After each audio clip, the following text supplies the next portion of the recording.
Hello, everyone. Welcome to the first event under the initiative GDG Tech Sessions. Here, Carlos Abreu from GDG Madeira and Maria Encinar from Women Tech Maker Spain, presenting this initiative for you that counts with the collaboration with the other communities that intends to share knowledge under the social restrictions that we face on these days. So, glad to have you here, and I hope that you enjoy a lot what we've prepared for you. At a glance, we intend to make several tech sessions where communities can exist wherever where they already are. These tech sessions can also be proposed for any GDG, Women Tech Makers, or Google Developers student clubs that have some content to share to the community. But we will go into talk about this in a few moments. So, what are the main goals of GDG Tech Sessions? As all we know, due to constraints felt global due to the new pandemic, we were forced to change the way we shared knowledge with our GDG community. Now, instead of having in-person events, we are trying to adapt to a new format of events, namely online events. However, this comes with a significant opportunity. At this moment, and with this initiative, we can share even more content for our entire GDG community, regardless of their city or country.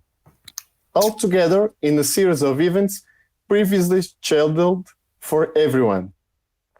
And don't forget, anyone can join us. So if you are interested in integrating our team, please visit our webpage so you can know what you must do to join us. At this moment, we are 5 communities that integrate this initiative: Women Tech Maker Spain, GDG Santiago, GDG Lisbon, GDG Vigo, and GDG Madeira.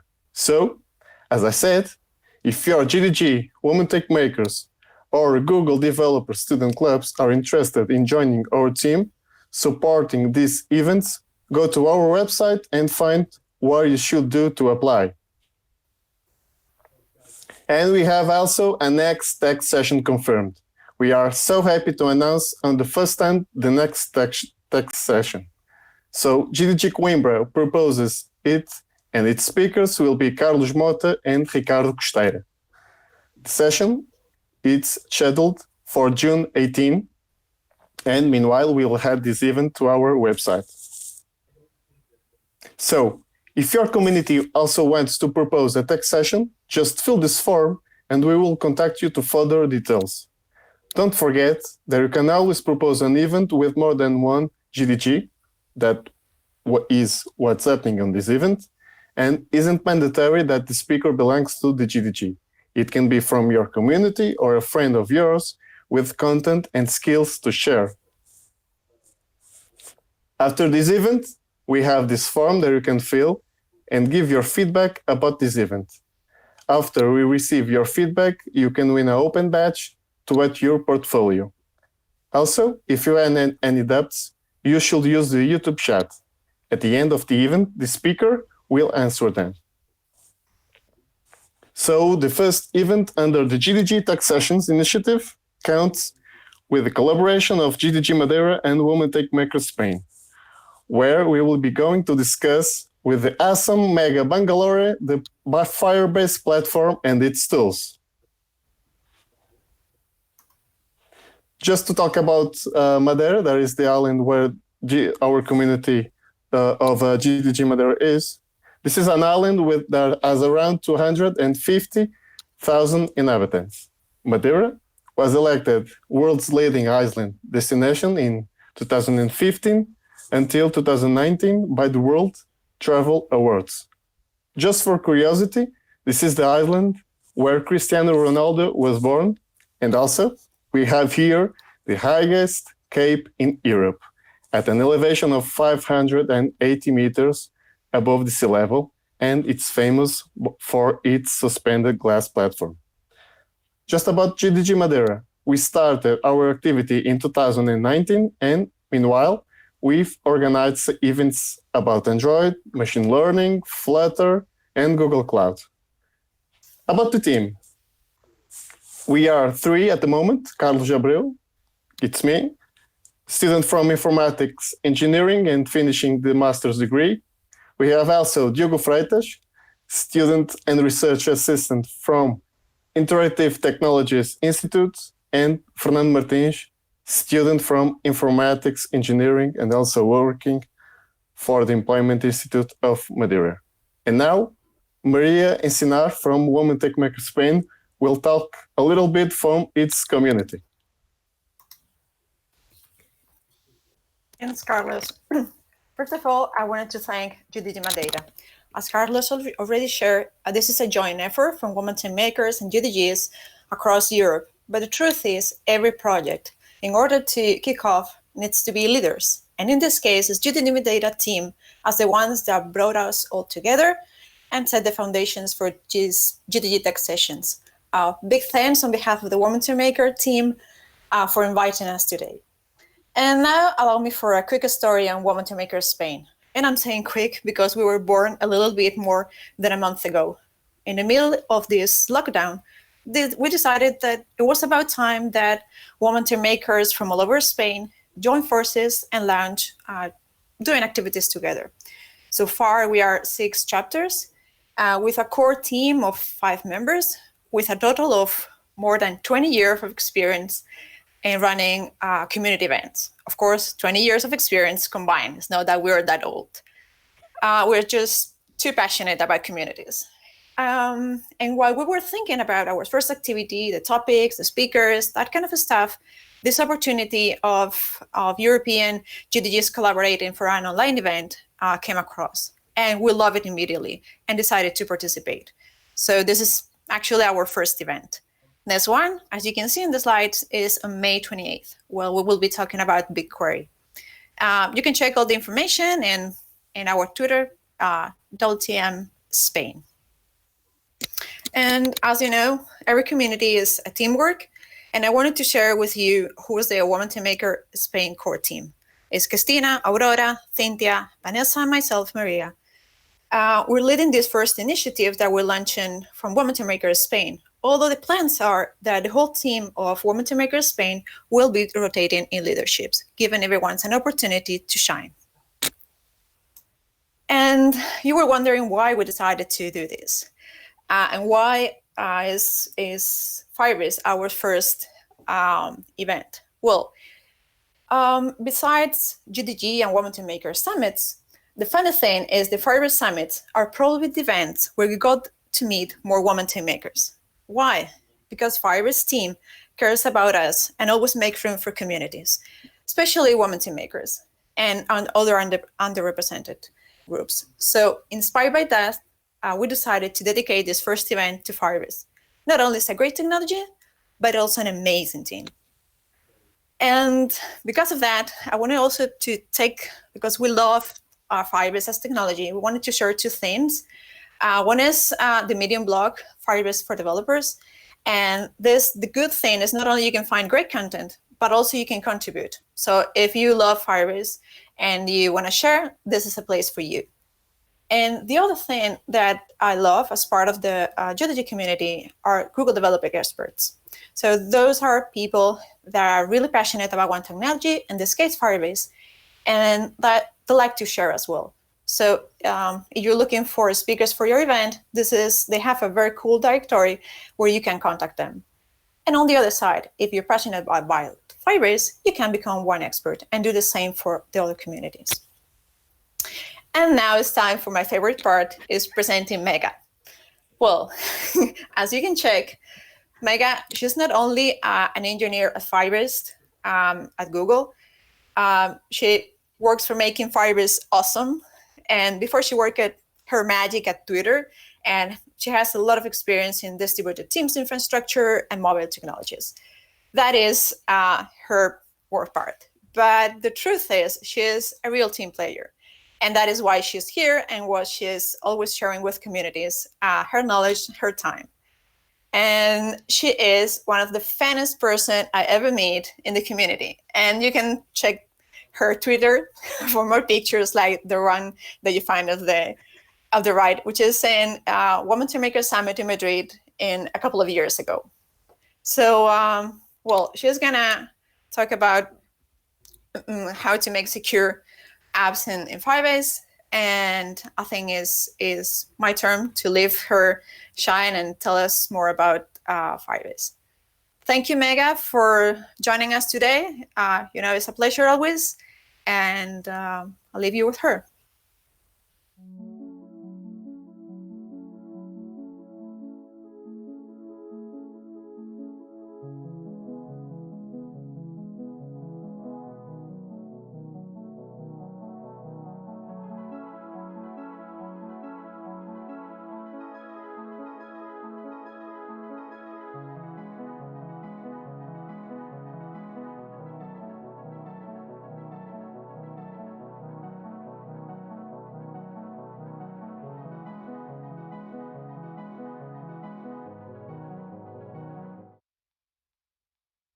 Awesome. Thanks, Maria, for that great introduction. I unfortunately now there's a lot of expectations, which I could have done without, but thanks for that anyway. The fun thing, I don't know if you folks saw in the last photo, but Firebase is historically known for having these really bright yellow shirts whenever we go to conferences because it's very easy to see us. So you can always be like, oh, I know that person works for Firebase. I can ask them all the questions and get a bunch of answers. But the fun thing is in Campus Madrid, there is a kind of a basement area where we were holding a lot of our code labs, and the color of the wall was the exact same color as my shirt. And so I was clearly going into a little bit of a chameleon mode. But I wouldn't say fun so much as quirky, odd, bizarre. All of these things fit. Anyway, thank you for the introduction, Maria. It's great to see you again. It's great to get a chance to speak to the larger audience. The only thing I can say that makes me really sad, though, Carlos, after that introduction about Madeira, while I am super scared of heights, so a glass platform sounds terrifying. I wish I had an opportunity to actually be there in person and take advantage. But time will come soon. Next year seems like it's not too far away, so I'm looking forward to getting a chance to check over there. But as Maria said, I am one of the engineering leads over at Firebase. I have been really heavily into kind of the mobile SDK or mobile platform space for, oh God, too many years now. I don't think I should they'll say my age a little bit too much, but for many years now. And I've really been focused on things like authentication, security, authorization, and also messaging. How do you actually engage with your end users? But today I'm here to talk to you a little bit about how to secure your app, or as I like to call it, learning to love Authstar. And I'll dig a little bit more into that in a second. But first, let's take a high level step back. So when you're building an app, pretty much regardless of what type of app you're building, there are a few key things that you have to do in order to actually be successful. So one is knowing who your users are. It's good, so you can actually make sure you're engaging with them properly and engaging with them in particular, not just as a general whole. And also protecting user data and PII. And this is becoming a lot more important recently because of GDPR and also just the increased awareness with the public of privacy concerns. And also, one of the things that's really important when you're building an app is getting tons of media attention and publicity, right? Getting those great headlines. Everyone thinks you're amazing. Everyone wants to like join your company or use your app. All of these things. That's what we're excited about. But not all publicity is good publicity, right? We don't want to be known for those headlines like, for example, losing millions of account credentials in a data breach. These are the bad headlines. We don't want to, this isn't the type of reputation that we want to have. So we don't want to have things like millions of user accounts are leaked, billions of user accounts being hacked, right? It's cool that we have billions of user accounts. That's a great thing. The fact that they were hacked, maybe less good. And again, like these aren't the headlines we want to be known for. We want to be known in a very positive light. We want to have only the good news being spread about us. So as app developers, what do we do? So now when we're building an app, we have the app, we have our compute layer, and we have to add a lot of logic in terms of authentication, authorization, who is able to access what. We might have to add auditing or quota management.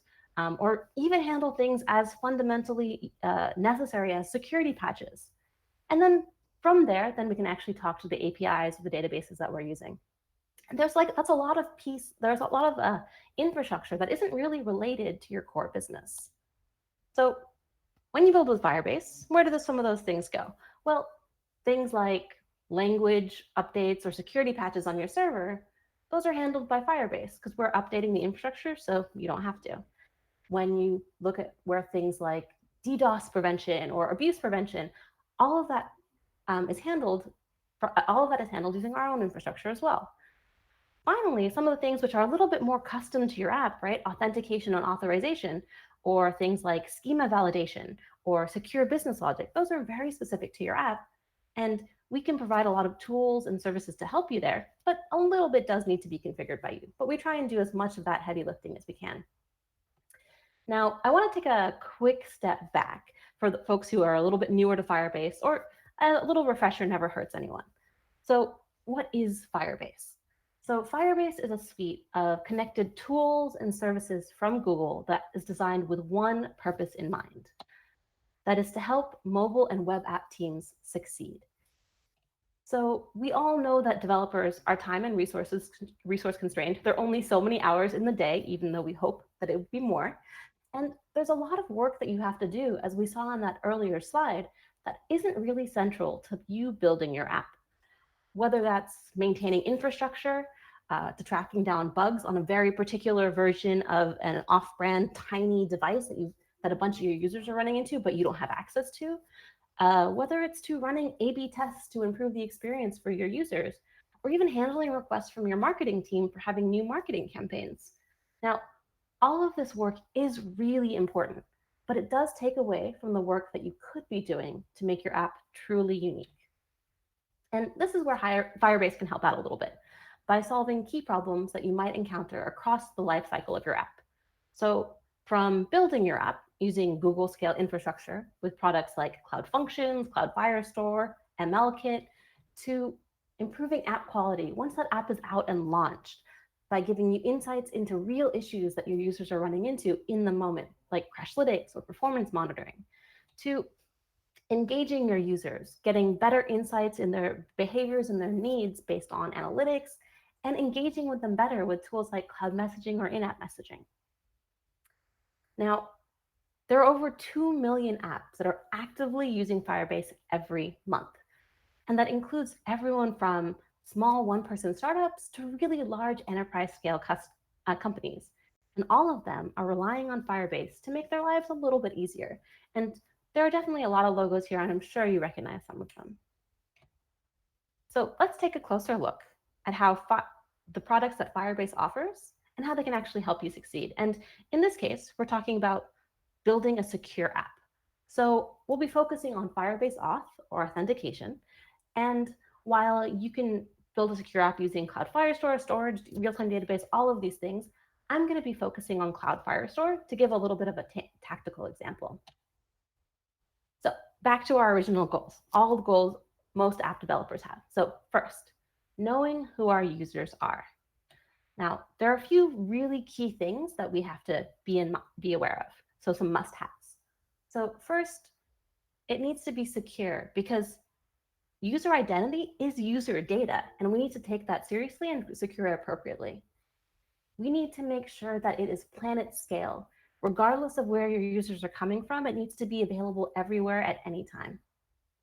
It needs to be flexible. There shouldn't be barriers to entry because identity or figuring out who your user is one of the earliest actions they take as a user in your onboarding process. And any barrier makes it that much less likely they'll continue through. So we need to remove all barriers when we can. Finally, it needs to be extensible. It needs to connect with whatever existing infrastructure that you have. You might be starting from scratch, in which case you don't have to worry about this. But if you're not and you're adding the new stuff to your app, you already have things like authentication services or backends, and it needs to be able to meet you there. So this is where Firebase Authentication or Firebase Auth can help. It combines a bunch of backend services, easy to use SDKs, and some ready-made UI libraries to make it easier for you to authenticate users into your app. Now, at a very high level, it provides a bunch of different ways for users to sign in to the amazing application that you've already built.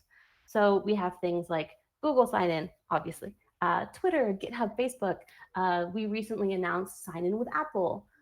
But also, we're not limited here. As I mentioned, extensibility is really important.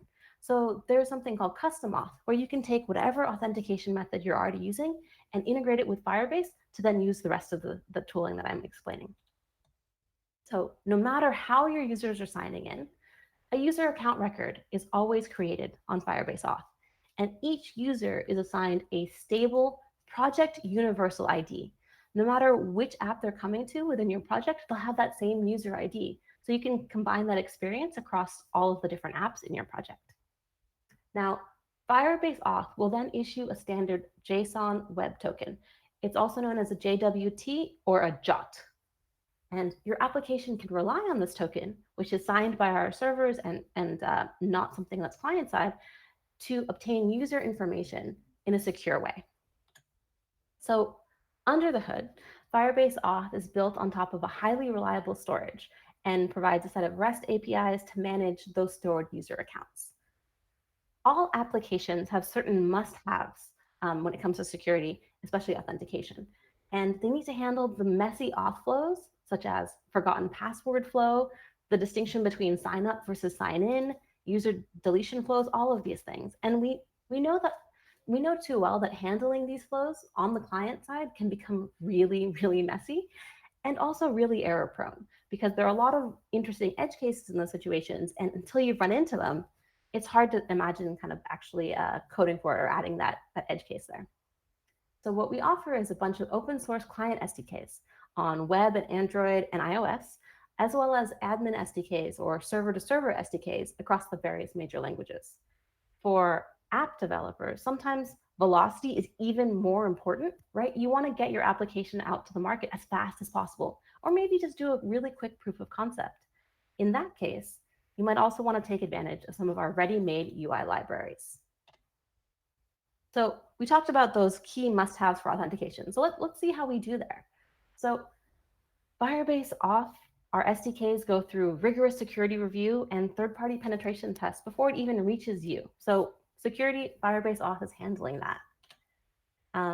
In terms of planet scale, maybe this is almost like a gimme, but we're deployed on Google infrastructure. Your users can access the application from anywhere. And so it's important you can sign in from anywhere too. And Firebase Auth lets you do that. And one thing I want to highlight is billions of users have already used Firebase Auth to log into apps. And in terms of flexibility, there are two types of flexibility I want to call out here. So one, speaking as the developer, right?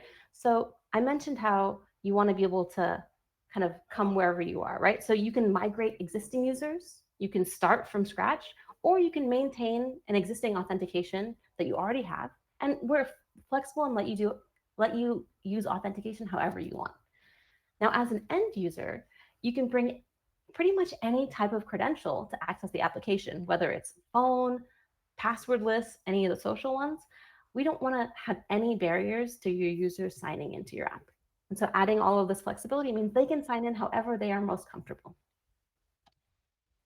And the last principle, extensibility, right?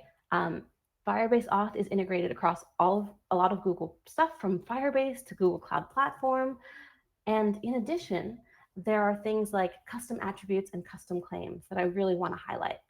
It allows you to add tagging to your users in that secured JOT or secure token to add extra business context that only your application would know you need, and it'll pass along for every single request that user is making.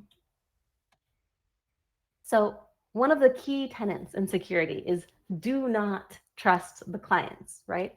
Because any request that's coming through, while ideally you have it coming in from your app, and so you can do some validation and restrictions there, anything that's going over the wire, someone can inject information into.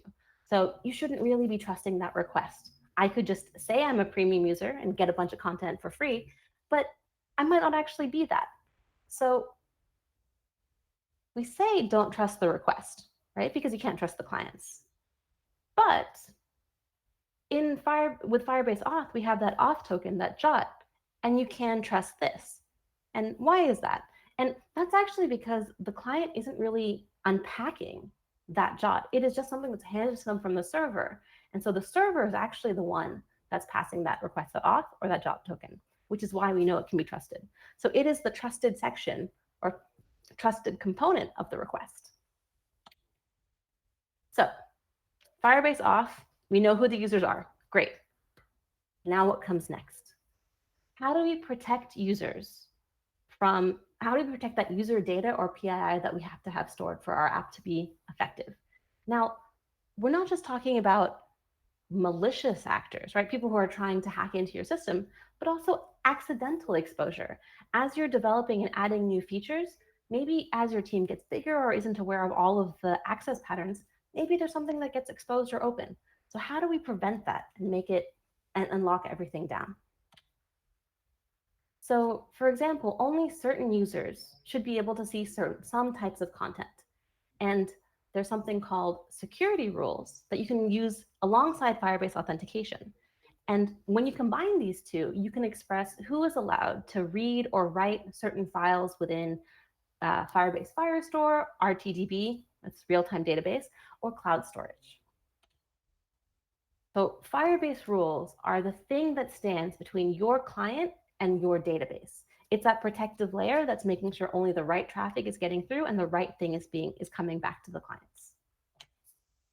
So what Firebase rules does is it provides fine-grained attribute-based access control.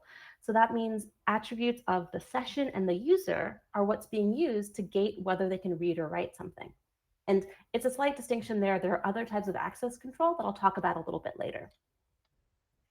But Firebase rules is more than just authorization, right? Authorization is necessary to make sure only the right people can have access and permissions to things, but there are more things that we can do here. So we can actually do schema validation, right? You can say, I only want to allow updates to my database for a particular file if the edit timestamp is increasing, right? You can do all of that schema validation right where it's happening and right when it's being written. Additionally, you can add a bunch of business logic. You can say things like, I mentioned that case of premium users, right? So premium users having access to different content, you could definitely have that check on the client side, but since the client isn't in your space and you don't own it, it can be injected with different information. Instead, why not prevent any premium type content from even getting to the device to begin with? And you can do that within Firebase rules. So now you take all of these three things combined to then decide if you can allow or deny certain reads, writes, or access to certain resources in your database. Now, let's talk about the bare minimum authorization you should have. And there's a star there, and I will explain it, don't worry. But the bare minimum that you should have is that if a project is public, say, for example, you're a restaurant and you want to show your menu to the world, allow anyone to read it because it's open and you want people to be seeing it. But only allow members to write to it, right? Because you don't want, say, a competitor coming in and changing the prices for your menu so no one ever comes to your restaurant. That wouldn't be in anyone's best interest. So allow everyone to read, but only allow members to write. Now, say a project is private. That's when you should say only allows the right members to read or write and have a little bit more control there. And I do say bare minimum authorization. Obviously, with Firebase Auth, we want to be flexible and give that space to you so you can set rules that are a little bit different and a little bit open. But hopefully, you're not doing that intentionally. Now, if it did happen accidentally, say there was like a feature that you released and something happened, you're going to get the most critical email. Actually, let me take a step back. If there's one thing that I want you folks to take away from this talk, is that if you're using Firebase and you get this email, you act quickly. This email, so we have a bunch of alerts that say, hey, you have insecure rules, which means your data is exposed to the world. Now, this might be an intentional thing. In this case, any user can read your entire database. It might be a public app. But if it's not, you know you need to act on it. And we have these things periodically checking because we want to be that safety net in case as you're developing, accidents happen and bugs happen. And we want to make sure you're able to act on it as quickly as possible. So key takeaway from this talk, if you only take away one thing, if you get this email, do not ignore it. Okay. Getting back a little bit. So I was talking a little bit about rules and all of these things that can allow or deny, but what does that language actually look like? So it's, in the case of Firestore and storage, it's based on CEL, which is the common expression language. And we additionally add things like match and allow to give you that way to conditionally grant or deny access. In the case of RTDB, it's JavaScript-like, but it's a JSON structure, and it has a similar concepts where you're allowing or denying access based on attributes of the user or the session or the resource. So let's take a simple app and actually give some examples of what that's going to look like. So we have 3 projects within this app. So there is a subproject Firewatch, and that's going to be public, which means read to anyone, but write only to people who are members of the project. Fire Engine is locked down and private, so read and write, you have to be a member of Fire Engine. And then in the case of Fire Cats, because who doesn't want to see an adorable cat on a Fire Engine? I mean, traditionally they're Dalmatians, but I think cat could be cute too. We want that to be public, so anyone can see the adorable cats on these fire trucks. So this is what part of the rules definition can look like. So here we can see that it's a per service definition. So here the service that we're talking about is cloud.firestore. And it allows you to define parameterized resource path matching. So if we look at the first match statement with databases, the curly brace database, that is a parameter that we're extracting to then use when we're evaluating access. And in the second one, we have project ID, which is, again, that parameter that we're pulling out. Here, what we're doing, if we look at on the read path, we're allowing reads to all resources within that project scope, where either the data is public, because in that case, everyone should be able to read it, or if it is private, then the user is either the owner or is a member of the project. And so that's how we can allow reads. So going back here for a second. So this is actually a really fully fleshed language, and there are a lot of amazing things that you can do with it. I would highly recommend, if you're interested, to dig into the rules language spec, as well as some of the code labs that we have. But not only is this a really kind of rich language so you can define a lot of things, we're also making tons of improvements to it all the time. So we've recently added things like local variables, which are really great in terms of maintainability and readability and just reuse of just following kind of developer best practices, right? Having local variables instead of having things kind of hard-coded in. We also are improving kind of the map functionality that we have by adding a getter, and also introducing sets, which are really cool, and I'll give a little example into that in a second. So local variables, as I said, it really helps in terms of readability. In this case, there are a bunch of database paths that we're using, and we can actually use them in some of our existence checks later on down the line to make this function a lot more easier to understand and intuit about. This is kind of getting into the idea of sets, but now we can say, okay, we want to allow if a certain right, if this is an admin user, or if they have some kind of override approval or override reason set within the data key. So this is like a way of saying you can just check if they have any of these or have all of these properties, and it just makes it a little bit easier to actually intuit about and also write in a consistent way. So I talked about ABAC, which is attribute-based access control, but what if that's not your thing? Something else that's very common in the space is role-based access control. So there's the idea that you have a user and you have a resource and you have this idea of roles. And users can belong to roles, and roles have certain permissions over resources. I'll explain that a little bit more with an example, but one thing I want to highlight is there are many different ways to handle RBAC, especially when it comes to rules. But the one I'm going to be focusing on, because at least for me, that is the one that is the most tangible or the easiest to anchor on, is custom claims. So basically, the custom claims are code that you write server-side that can add these custom key value pairs to the auth information that's associated with a particular user. So in this case, we're going to use the arbitrary key value pair isAdmin. So in this case, it's a Boolean. It doesn't have to be, but we're going to say isAdmin. And so for this particular user, we're going to say isAdmin is true. So your admin SDK or your server will talk to ours and say, hey, for this user, set isAdmin to true. Cool. We do that. Now, what happens is when you make that request, what we do on our side is we rewrite that JOT token that is going to go to the user, and we add that custom claim right into it. And it's baked into that new JOT. Periodically, some point in the future, your client requests a fresh, refreshed JOT token from the server. And when it does, our server sends up this new JOT with the new claim baked in. And again, this one has been signed and verified by our server, so you know you can trust it. You're not just arbitrarily trusting a client. So now we go back into the rules. In the rules, we can actually use that attribute or custom claim that we've added. So we can say, okay, we're going to allow a read if the request.auth.isAdmin, that parameter that custom claim that we defined, is true. Our server can verify the JOT token along with the custom claim that's been added and know that that permission is allowed. So for example, hey, there's some really secret data.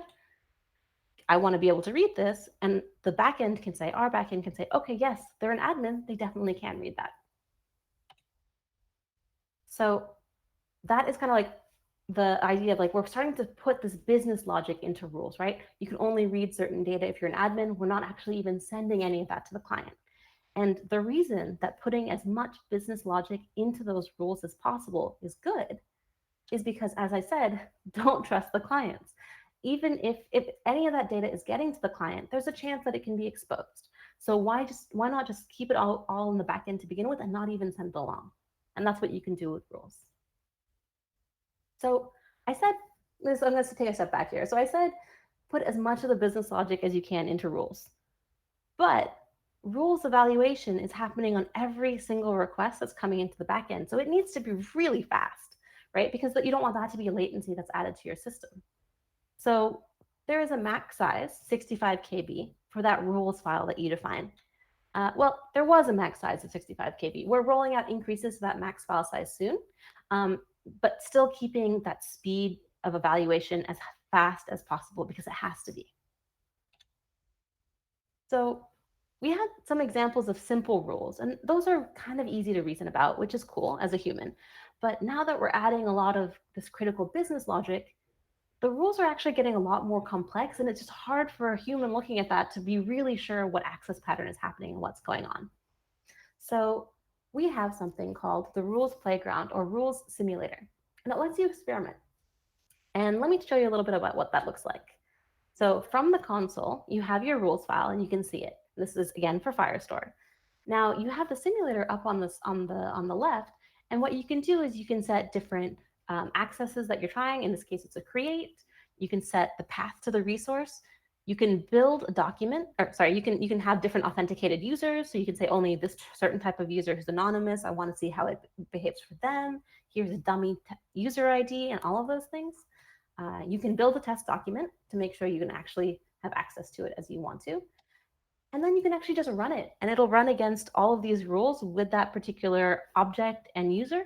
And it'll tell you, hey, yes, that access was allowed, or maybe good, maybe bad, that access was denied. And it helps you iterate really quickly when you're in that fast development mode. Now, this is really cool when you're one person and you're running that development. But what if you have a set of unit tests that you want to test it against, or a test suite? Oops, sorry, one second. I'm actually going to say something really cool that we added to this is we added debug highlighting. So we're adding a lot of the functionality that you'd expect from a regular IDE. So we try and help you along. So say you have a variable that you're trying to use that you haven't defined yet, or you have a syntax error. We try to give you a little bit of hint along the way. And this is if you're using rules from the console. You're also able to use rules from the CLI directly. Getting back to, yes, so running the emulators locally. So that's something where you can pretty much build up a test environment. It's faster because you don't have to actually make network calls. You can do a lot of iteration, and you can also do things like completely wipe out your database or put in dummy data that you want to have each time you run your testing suite. Now, we also have something called Cloud Shell integration, which also has tutorials. And so instead of building up this, starting up your local environment, you can also use the cloud. So what will happen is Cloud Shell has all of the emulator suite pre-installed, and it also teaches you a little bit of how to use rules and how to secure your data with some of these like just-in-time tutorials. Now, I've been talking for a little bit of time, but there are a few key takeaways that I want you to take. And again, all of these things, there's way more to drill down into. This is just a high-level intro to how to secure your app. But security is really hard, and it's really important. So Firebase is here to try and help. everybody needs AppSec, right? There are various government compliances now that are kind of kept getting up to speed in terms of how we treat user data in a private, in a secure way. But also, like, people have more of an awareness of it. These things are making headlines. Every end user knows that it's important. And AppSec is really, really easy until suddenly it's not, and everything gets exposed, and you're the latest headline, and in a bad way. Again, I said this many, many times. Clients can never be trusted, not for critical things, because they are the part of your service that is the most exposed and out there, and someone else has physical access to that, so it can't be trusted for critical things. And finally, not all publicity is good publicity. As we saw, we want to be known for changing the world for the better, not making it worse. So let's focus on getting some of those good headlines together. And really, the main takeaway is just think about security as you're building your app, because it is something that shouldn't be an afterthought. Because when you try and scramble it on afterwards, then it becomes a little bit harder to do it properly, and there are a lot of holes, and it's like a leaky sieve that you leave there. Perfect. So I've talked a lot. Now is the time to, I guess I'm still going to talk more, but answer some questions from the audience. So let's take a look at some of the questions that I have here. People have been asking. Oh, well, actually, so far it seems like people have been really focusing on my talk. So thank you. And there have been no questions so far. So let's see. Things to follow up on. There are a bunch of really good code labs in terms of dealing with security rules for the various other services like RTDB or cloud storage. As I mentioned, RTDB has a slightly different structure in terms of how you can secure your app. And it's, instead of being kind of the template that you see, it's more JSON focused. But the similar limits apply and similar access patterns exist there.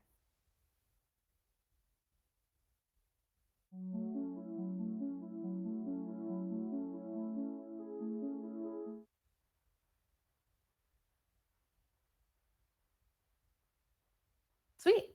I mean, I think actually that's a good question. Oh, sorry, there is one thing that might be worth talking about. There have been a lot of really good talks on slightly more like detailed use cases on how to secure your app. And I think, at least for me, that's a really helpful way to learn the rules language that we have. So I would definitely take a look at some of the material that's over on the Firebase YouTube channel. I think there's a gentleman named Todd Kerp, who is one of my favorite presenters, who goes and does a deep dive on rules.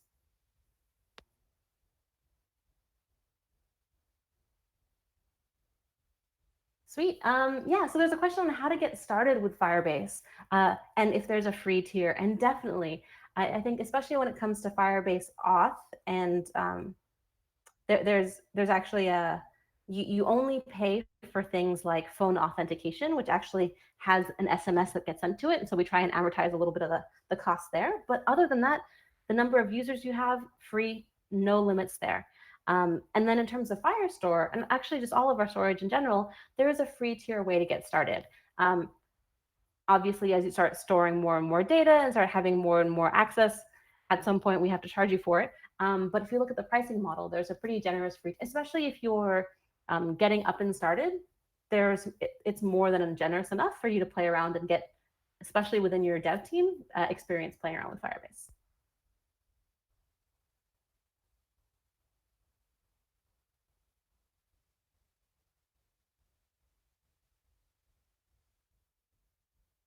Sweet. Well, thanks everyone. I think Maria links to my Twitter handle, but it's at Megha, MEGHA. If you have any other questions coming up, or just want to talk randomly about security, like I'll be a good audience, so feel free to reach out. So let's send it back to Carlos again. Thank you, everyone. Great question. Can you use Firebase with Flutter? So there are some Flutter plugins that work with Firebase. I personally haven't been as involved with them, so I know that we have some, but I don't know to what level things are covered there. But we do have the Fire Flutter repository, which is open source, and you can take a look. Awesome. Okay, for real this time, back to Carlos.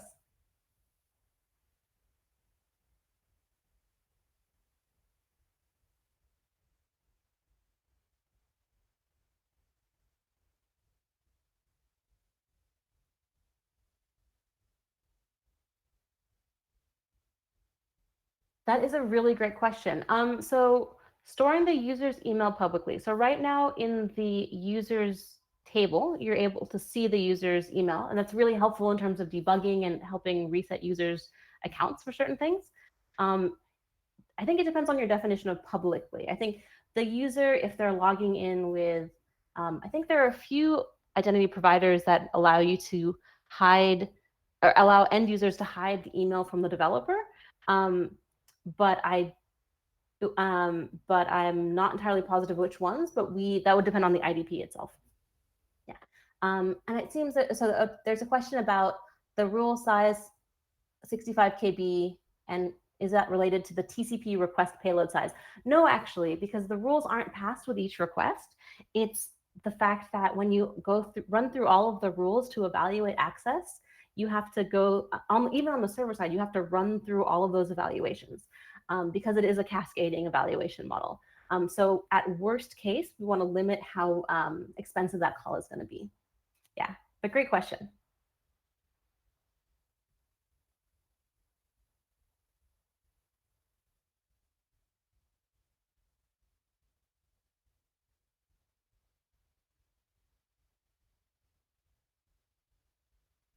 Oh, okay.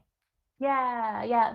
There's a question that for those who are using other Google ID auth solutions, is there a way to migrate to Firebase? Now, I think it depends on which ID solutions you're using. There is something called Google Cloud Identity Provider, and that's actually pretty much, I would think of it as like the enterprise version of Firebase auth. And so that's actually using the same SDKs and the same kind of infrastructure on the back end. And so all of that works with rules as well. For other ones, I think at the very high level, I would say if at worst case, you treat those other ID auth solutions as a use case for custom auth, with Firebase, you definitely can use that because you can use absolutely just integrate it with custom auth.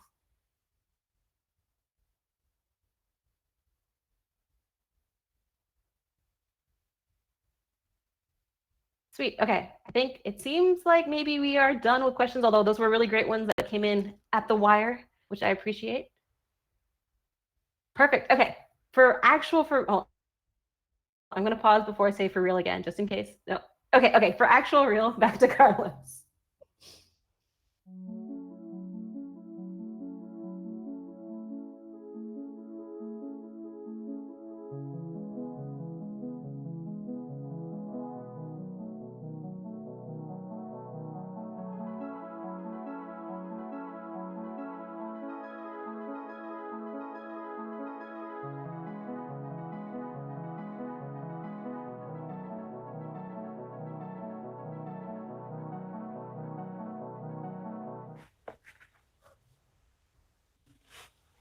So I hope that you enjoyed the event.